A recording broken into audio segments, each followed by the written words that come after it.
I don't know how present my transness was in the background of my brain as we were writing it, but it all came from the same sort of fire that I'm talking about. And translation, no.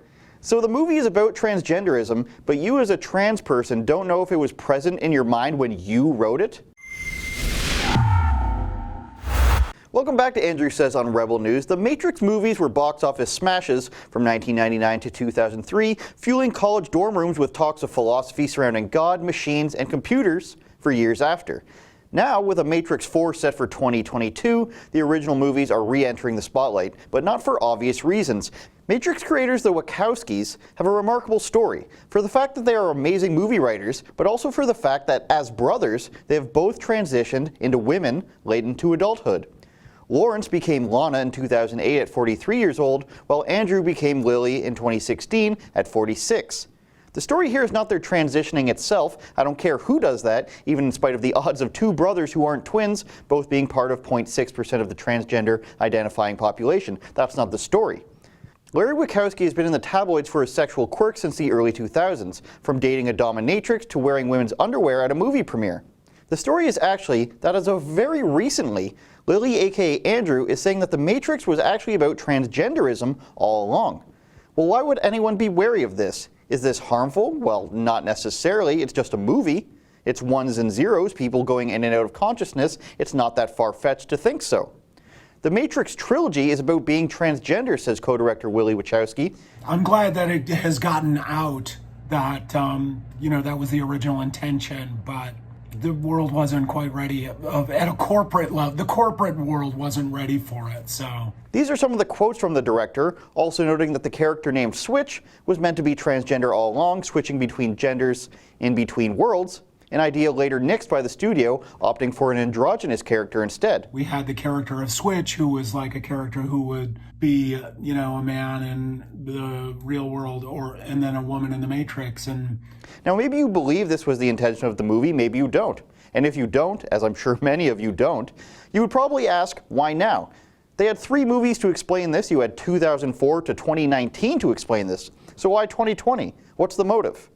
Because the lobby has never been stronger in 2020, and Lily Wachowski is not apolitical. As I'm sure you're aware of the term red pilling, it's been used as a metaphor taken from the Matrix for several years now. Waking people up from the lies of the system. In the Matrix, it's the machines. In the real world, it's the machine of politics and media. Is there a difference?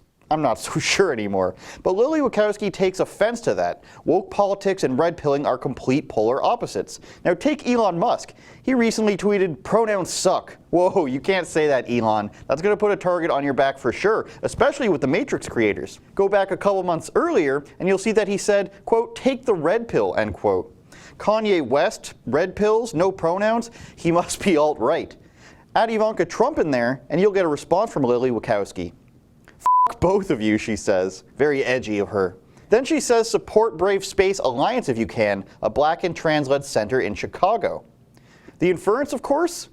You're a Trump and you disagree with pronouns. You must hate trans people. Do you see where this goes? 2 brothers became 2 sisters, and then 8 years later, when a movie is coming out and we're in election year, now is the time to speak your truth. And actually, the original Matrix was about transgenderism all along, it turns out.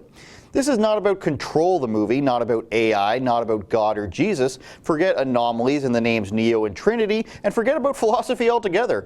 When Willie Wachowski, just a couple weeks ago, answers the question, though, did your identity inform writing and directing The Matrix at the time, she has a hard time explaining the connection to transgenderism. I don't know how present my transness was in the background of my brain as we were writing it, but it all came from the same sort of fire that I'm talking about. And translation, no.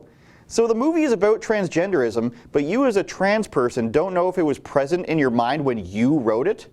The Matrix movies have most certainly been a series with pointed discussion for many years, with many books written about them. But transgenderism was not one of the topics discussed at all.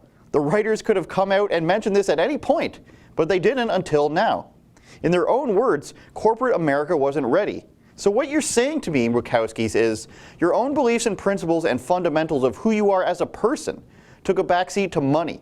How many times? Not before Matrix 1, okay, you made some money, you needed that money.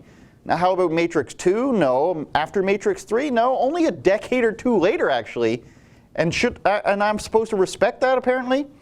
Do a search from the year 2000 to 2018. The only time transgenderism in The Matrix is mentioned in the same article is to point out that the directors of The Matrix are coming out as transgender, nothing else. Now, one of the books written about The Matrix is called The Matrix and Philosophy. In it, 24 authors in 20 chapters talk about references in the movie, none of which talk about transgenderism. Now let me be clear, I'm not denying nor against the Wachowski brothers being the Wachowski sisters. It doesn't bother me one bit, and I don't think it bothers many people at all, actually. What I and others have a problem with is a political agenda at force that forces its way into everything it can, actively changing and rewriting the past. Everything from statues to movies like this, or even songs like Baby It's Cold Outside, nothing is safe anymore, while the inverse is able to run wild and free without criticism or debate. Thanks for watching. Don't forget to hit like, share, and subscribe. Hit the notification bell so you don't miss any videos, and go to rebelnewsstore.com where we have plenty of merch you might want to check out.